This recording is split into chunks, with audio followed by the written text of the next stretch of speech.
This episode is brought to you by Springbrook Autism Behavioral Health. Springbrook provides comprehensive, evidence based care for children and adolescents with autism and other developmental disabilities. With residential services, educational programming, and clinical support all in one place, Springbrook focuses on helping each individual build skills, increase independence, and reach their full potential. To learn more about their program and how they're supporting families every day, visit their website at springbrookbehavioral.com. Hey guys, and welcome back to All Abilities No Filter. I'm your host, Jake Edgar, and thank you again so much for joining us for our conversation today. Today, we're joined by Dr. Russell, an executive functioning and ADHD expert and the founder of Russell Coaching, the largest student coaching practice in the U.S. She works with students and families to build skills in time management, organization, and emotional regulation and independence, helping them navigate the real challenges of school and daily life. Through her connected coaching approach, she focuses on strengthening relationships while building the executive functioning skills students need to succeed on their own.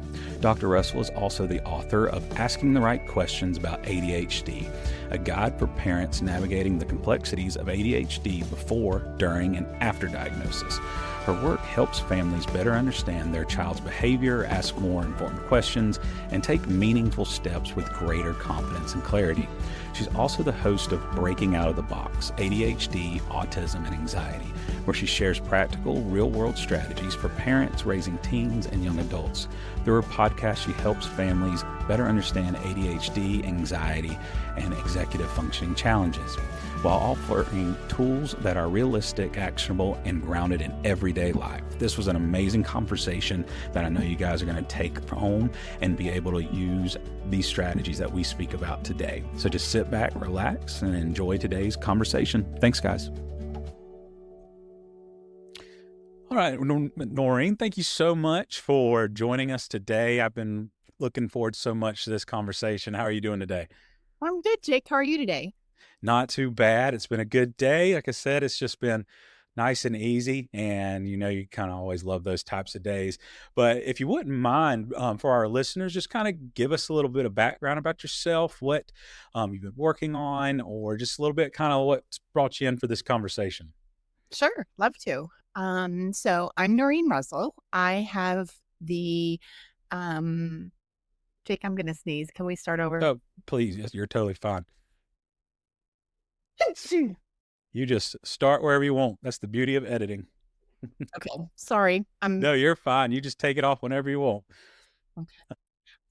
Sure, I don't mind at all. I'm Norrine Russell, and I have a coaching practice that is specifically for neurodivergent students, and we work with kids who have some combination of ADHD, autism, anxiety, depression, learning differences.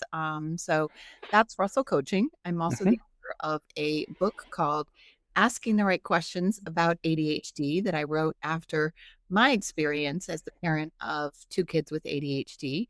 Yeah, what else can I tell you? I have a background in psychology and education. Actually, I have a PhD in psychology and am really interested right now in how do we help kids with varying different abilities develop their executive functioning skills and their social and emotional skills. That's awesome. One thing you kind of said that I was felt so interesting and almost doesn't get talked enough is the ADHD aspect of what you do. Because for anybody that's listened to our show and everything, we do focus a lot on autism. We in that neurodivergent side, and I don't feel like we get to talk enough about the ADHD side because autism is so talked about. It's been, like I said, it's in media now. It's in pop culture almost, and almost overshadows a diagnosis or just a child with ADHD or that hyperactive issues that they have to deal with each day. If you wouldn't mind, in your own opinion or your professional experience, what exactly is ADHD? Because a lot of parents will think, oh, my kid is hyper, he can't sit still, or he always has to be doing something. He must have ADHD. When there goes so much more into it of how it really can affect the day-to-day life. But in your experience and professional background, what does that look like to you?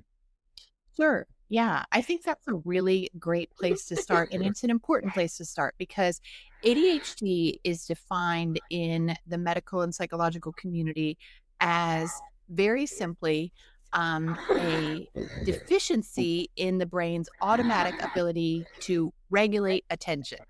We think attention deficit and that the kid has no ability to be attentive to stuff. Nothing could be further from the truth. Hmm. ADHD is actually a deficit of automatic regulation of where the attention goes. So parents who are listening are going to go, my kid can pay attention to sports, to games, to TikTok. Right. Your kid definitely can pay attention. It's just that their brain isn't automatically, Hmm. regularly focusing in on where it needs to be. In addition to that, there is the distraction component. Um, and then there's the impulsivity piece of ADHD where your kid knows better, but they have trouble doing better. Hmm. Um, and then most kids have some component of hyperactivity, which again, I think just to broaden people's minds who are listening, we think of kind of that 6-year-old running around a first grade classroom when we think of hyperactivity, or the kid on the Hmm. playground who's running around yelling and screaming. But hyperactivity can be a lot more nuanced than that. It can also be verbal hyperactivity, the kid who talks chronically and consistently. It can also be sort of an internal feeling of restlessness in kids who maybe do a lot of body focused picking or a lot of kind of twitching and restlessness in their Hmm. seat. So we have to think of hyperactivity as broader than the 6-year-old who's, you know, running around the playground with what seems like relentless energy. Just to kind of recap this, it's an inability of the brain to regulate attention. It's definitely a neurodevelopmental disorder. Then you've got the impulsivity and often the hyperactivity. Wow, it's so interesting hearing because it is so diversified and so different in a lot of kids. Because we work with the population we work with, we almost always see some type of hyperactive disorder or just something going on with the kid that's underlying the autism. And it's like we almost have to pick that out first, handle that, and help with that before we get to the actual being able to actually support the neurodivergent with the autism. What are some signs that parents could be looking for? Because in my own experience, I have been diagnosed with ADD, and it really didn't even make sense to me because I didn't get diagnosed till college with it. And when the doctor I was working with kind of explained it to me, it was just making so much sense from me thinking back all the way in elementary school, where it was like I'd get halfway through what the teacher was saying, and I'm just like, I know I was paying attention, or I think I was paying attention, and I've lost half of it. Or I remember in high school reading books, and I'm on the fifth chapter, and I don't remember what anything that's happened, but I know I've read it. And then them actually being able to diagnose this and yeah, put me on medication or whatever, but also teaching me different strategies. I think I was a freshman in college. It kind of changed my life a lot. But I always thought to myself, God, if I knew this when I was 8 years old, what could have been? And I wish I was able to recognize signs, or even my parents were able to recognize signs. What are some things when you're working with families that you teach them to look for, or be able to differentiate ADHD from, like you said, just maybe needing a little bit more to be able to focus in situations? Well, there are a couple of really important responses to that. First of all, we at Russell Coaching really try to align ourselves with the American Academy of Pediatrics Hmm. guideline around ADHD. And basically, in a nutshell, what the American Academy of Pediatrics says is if you have a question, if you have a concern, if you think that there's some sign of ADHD, go and get the evaluation. Hmm. Don't put it off. Don't think, "Oh, maybe it's just this school or it's just this teacher." Go and get the evaluation. So most of the time when kids come to us, they've had an evaluation. And what's typical in that evaluation process is that parents would be asked to fill out questionnaires, teachers would be asked to fill out questionnaires. There might be some computer testing. And this is vitally important, vitally important.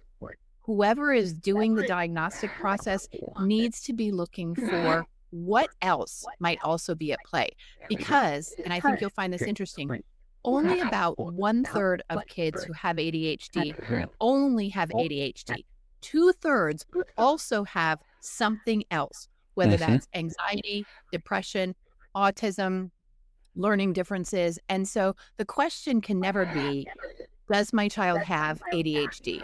The question is, what does a complete psychoeducational evaluation tell us about my child?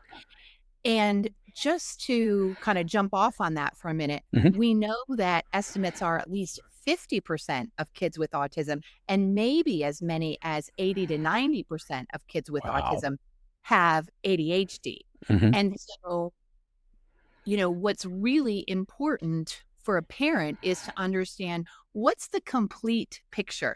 And maybe Hmm. that feels overwhelming, but please don't let it feel overwhelming. You're going to be able to know better and therefore do better understanding your child, disciplining your child, parenting your child, and most of all, loving your child when you understand how their brain works.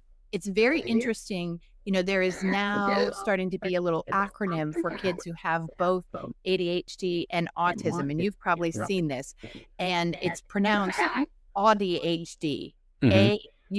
AUDHD.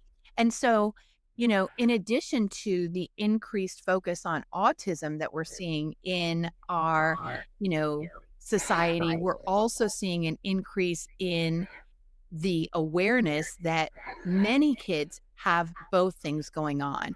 And for me, where we really hone in on at Russell Coaching is both diagnoses result in some delays and some deficits in executive functioning Hmm. skills.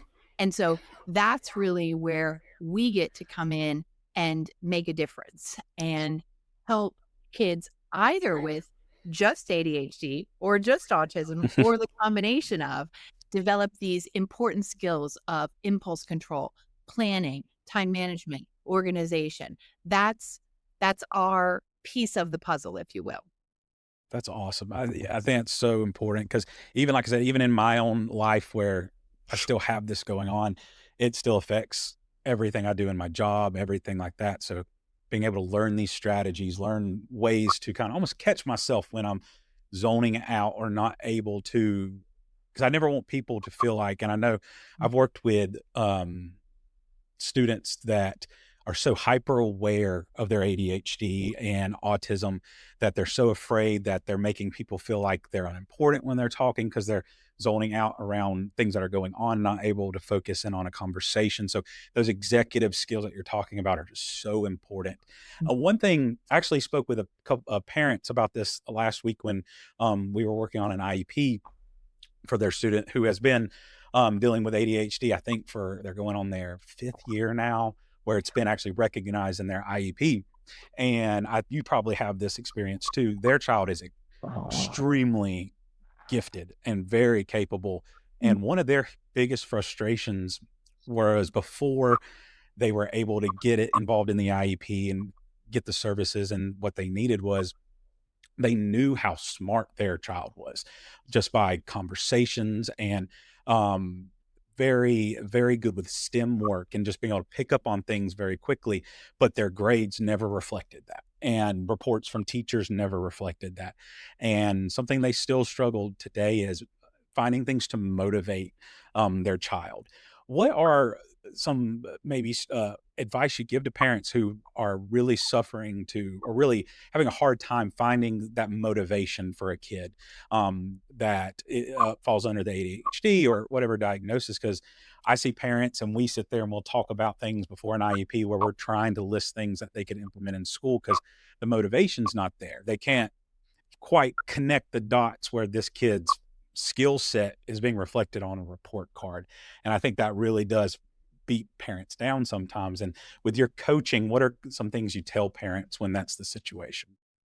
Yeah. So this is so common in ADHD. And the first thing I want to say to parents is this is not, anything about your parenting. It's nothing about your child's personality or their values or how disciplined they are. What happens in the ADHD brain is that the motivation center Hmm. and the reward center are not very well connected. Hmm. So what you're describing is entirely consistent with an ADHD diagnosis. Many times we'll say kids know better, but they can't do better yet, right? The all Hmm. yet. And so what we really need to understand is that when we say motivation, it sounds like a character flaw, kind of, right? Like Hmm. that kid's not motivated, or if they would try harder. And what's really more helpful is to think about what are the specific executive functioning skills that that child needs coaching for in the moment in order to get started or get finished. So many kids have trouble processing information. Hmm. Many kids have trouble breaking down the information, right? Many kids have trouble just paying attention to the information, especially if there's not a comprehensive ADHD treatment plan in place. Many kids have trouble getting started, just starting the task. Kids have trouble with flexibility, moving from the previous task to this task. What we know about ADHD is it responds to consequences in the moment, right?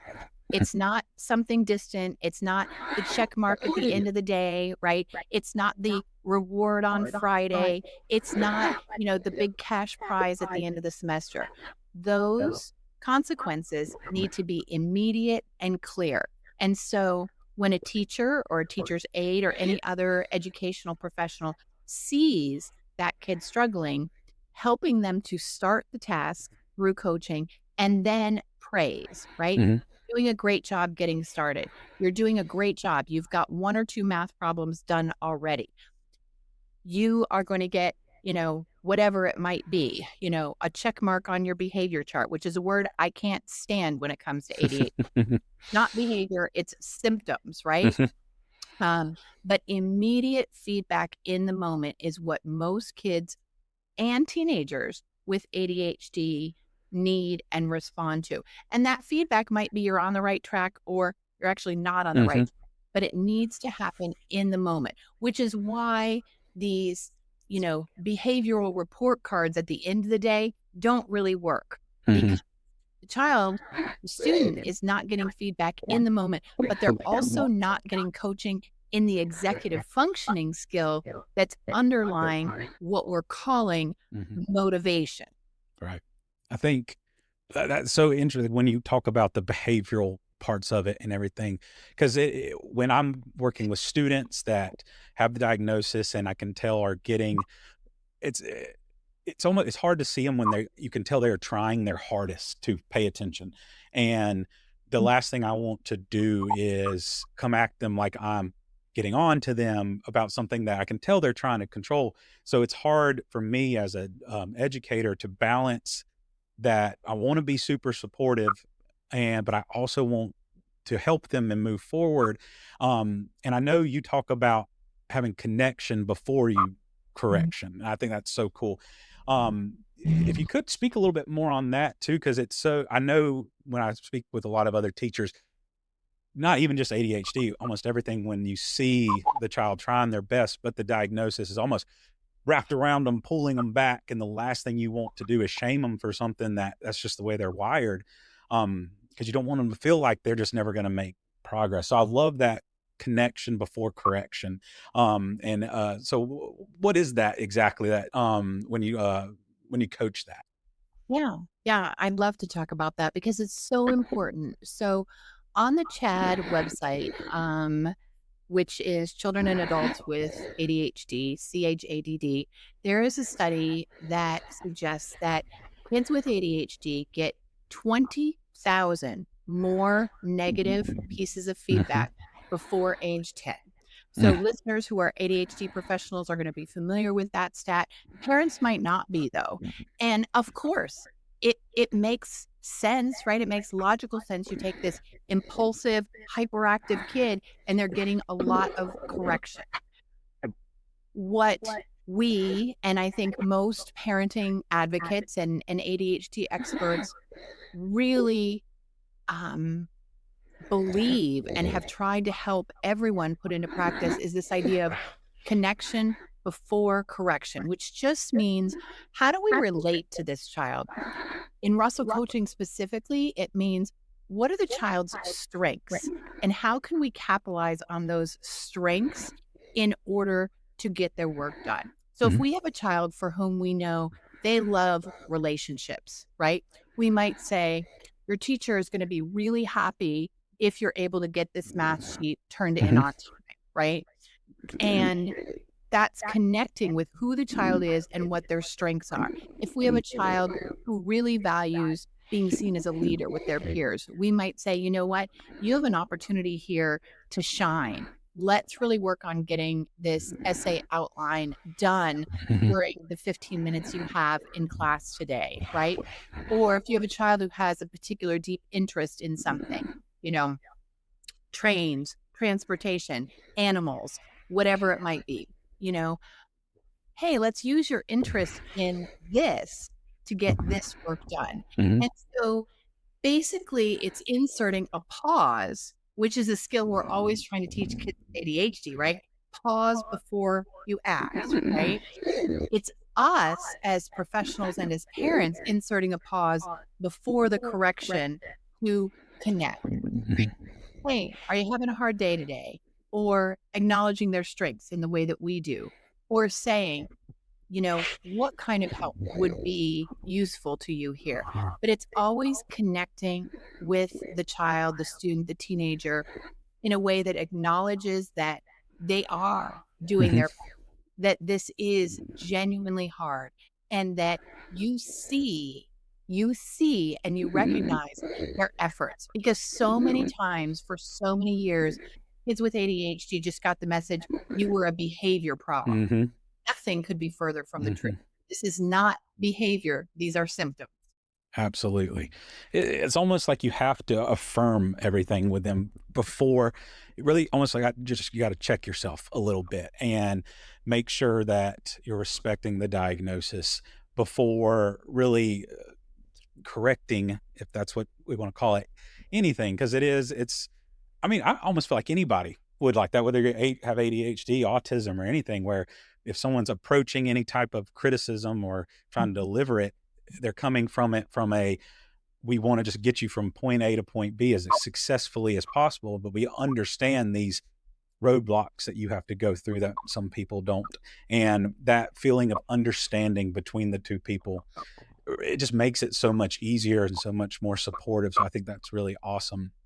When we're thinking about environmental issues, that's something I've gone to different schools to help them set up their transitional classrooms, um, their self-contained classrooms, and it's so amazing the different opinions that I'll have when I'm going in to work with principals or things, because some principals want it to look as vibrant and so as colorful as possible, but then I will say that probably the majority of teachers or principals or admins that I work with, they're like, we have to have neutral colors, nothing going on the walls, as little distraction as possible, to where it almost looks like a hospital room.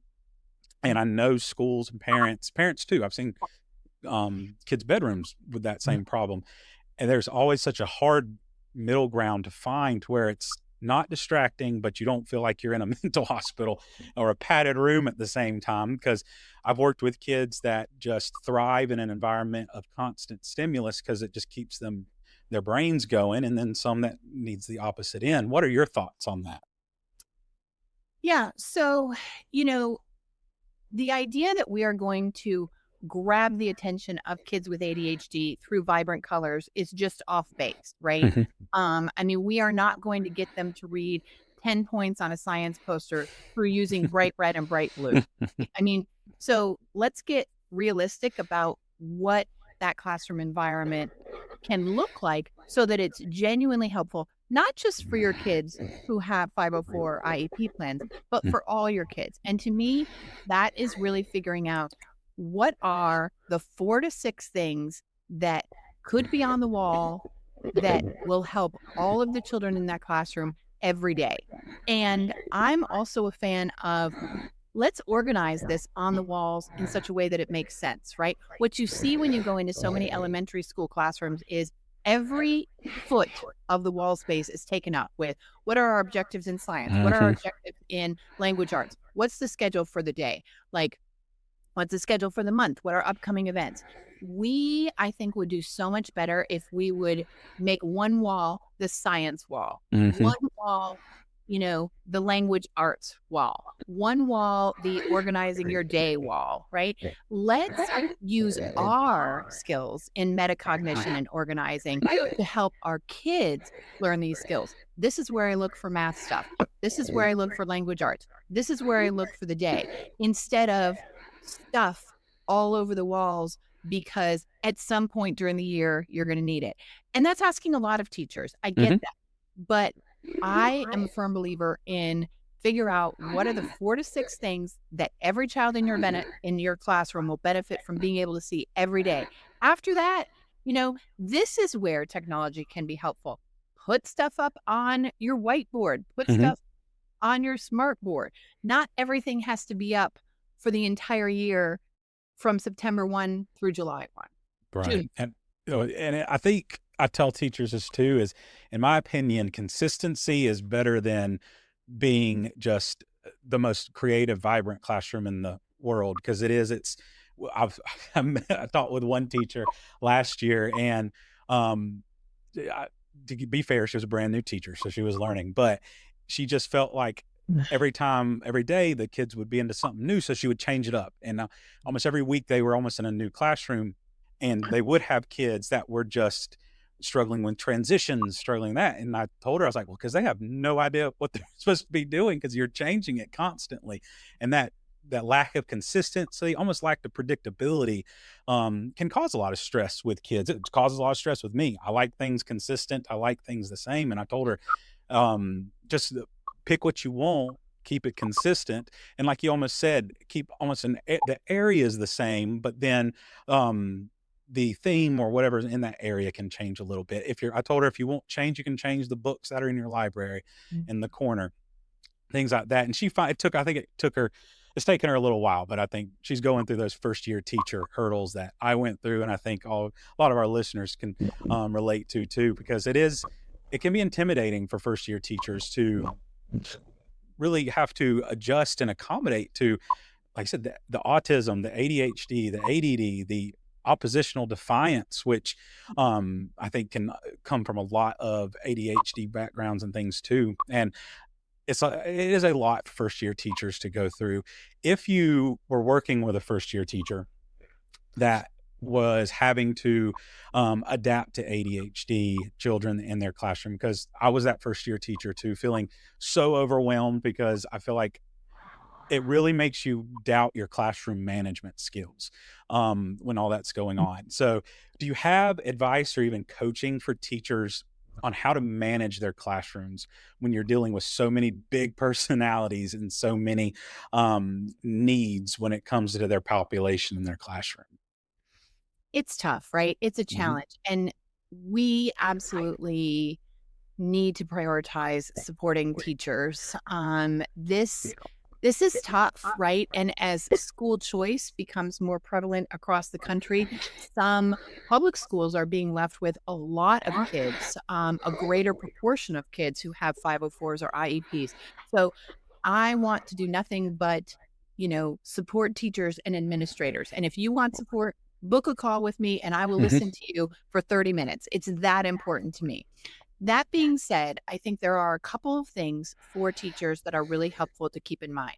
First, create your space by your desk. What do you need to Hmm. be at your best during the day?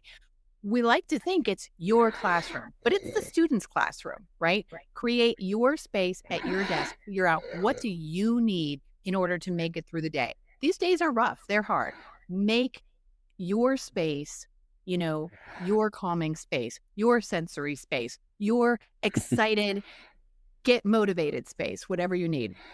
Second, I would say do not, under any circumstances, take kids' behavior personally. It can feel so personal, right? It Hmm. can feel like they hate you, they disrespect you, you're the worst teacher. That is not what's going on. It is not personal. It is not personal to you as the teacher. And you know what? It's also not personal to that child. A child who has been diagnosed with ADHD is de facto impulsive. They're going to sit and do things that they know better, that they don't mean. And so we've really got to provide support for teachers, administrators, paraprofessionals when they feel run down, right? We've got to normalize asking for support. Hey, can I just vent with you about the student who really pushed my buttons today?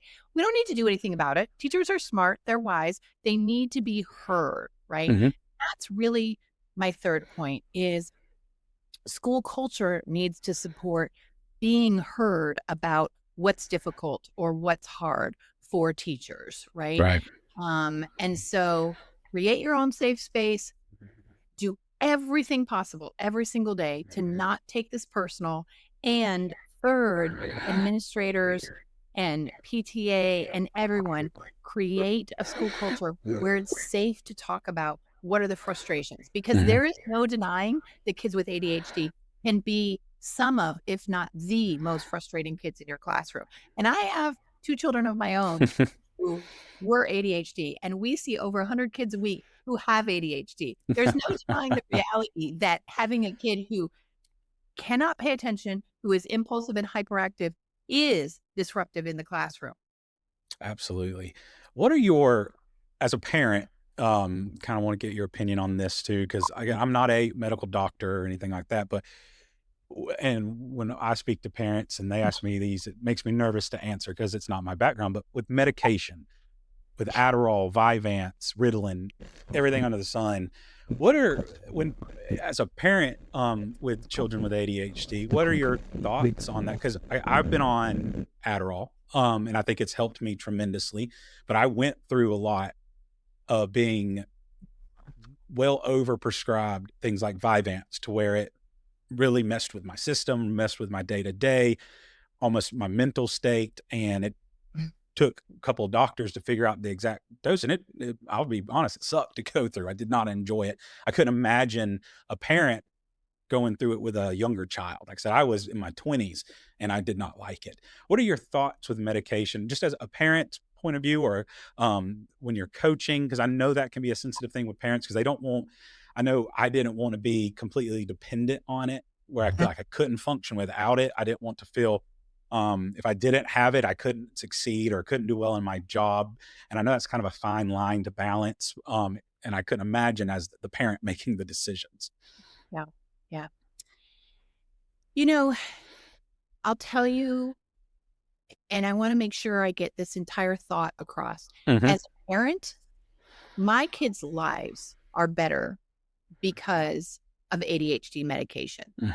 You can see it on a daily basis. They are more functional. They are happier. They are getting more positive feedback from their environment. They are more productive. That's my parent experience. Okay. Have we struggled to find the right dose and the right duration and the right medication? Absolutely. It is very rare that the first medication dose and type is right. This is where you really have to recommit as a parent to working with whoever's doing the prescribing. And I've been through it. Mine are 16 and 18. We've been on lots of different ADHD medication. It's not been easy to find out. The other piece of this that I want to say ever so clearly is I'm also not a medical professional, and I don't give medical advice. What I say all the time at the practice and when I'm on podcasts is we at Russell Coaching align with what are the best practices in medicine, in psychiatry, in pediatrics around ADHD. I don't have an opinion about ADHD. I read the science and I'll help parents break down the science. I don't have an opinion about whether or not you should put your kid on meds. I can refer you to what the research says, which is really clear that medication is first-line treatment, that kids who are on medication have better outcomes than kids who aren't on medication. Recent research by the American Academy of Child and Adolescent Psychiatry shows that the earlier medication is started, the better the long-term outcome. That's not my opinion, though. That's not Mhm. my opinion about what you should do with your kid or whether medication works. That's what the science says. What Right. is my opinion is you should go and have lots of conversations. Mhm. Your doctor, with your nurse practitioner, with the psychiatrist about how is your child doing? What level of symptoms are they experiencing? And what is an effective treatment plan? And so I know that was a really long answer, but I don't want to be misunderstood by your audience. I don't Absolutely. have medical advice and I don't have opinions as a professional. I will help you understand what the research, and I will tell you, and I say this over and over again in my book, go and have a conversation over and over and over again with your doctor. ADHD is a chronic disorder that most people have for a lifetime, at least Mhm. half of people. And so it has to be treated in a chronic way.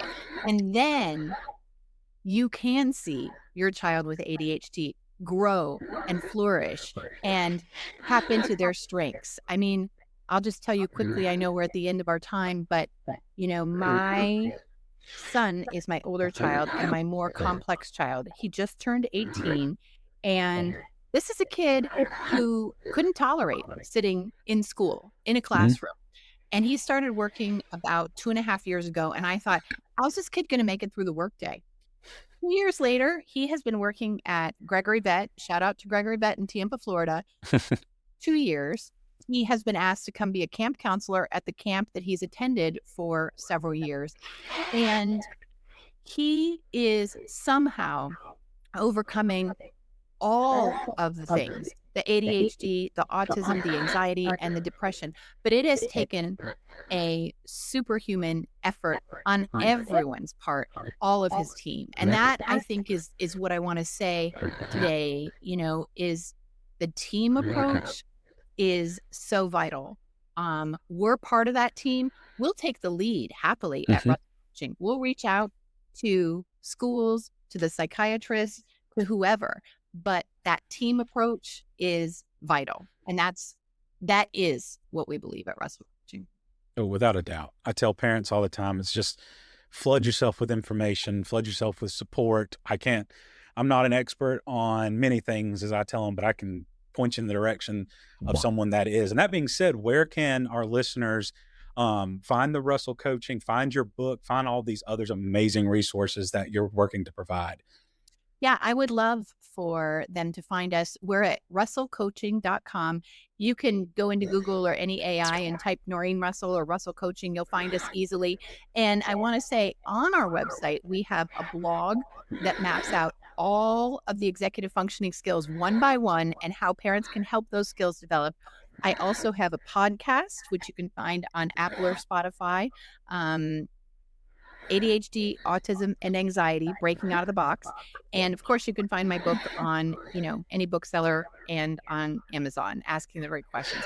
But if you go to russellcoaching.com, you'll find all of those things easily there. And you can book a call to talk with me for, as long as 30 minutes for free. That's awesome. And listeners, all of these amazing resources and Noreen's websites all linked on our website as well. If you go find the episode on our website, all these amazing resources are there just a click away. Always go find all these amazing things our guests talk about, especially what Noreen's talking about today. It's just sounds amazing. I know I'm going to go check it out. But listeners, thank you guys so much for joining us today. Norrine, thank you so much for being with us. It's been an amazing conversation. Guests, please like, comment, leave us questions. I say this at the end of every episode. Your questions are how we build our episodes. So leave as many as you can for us, and we'll try to just connect and address everything that's left. But until then, guys, thank you so much. And we can't wait for our next unfiltered conversation. Thanks, guys.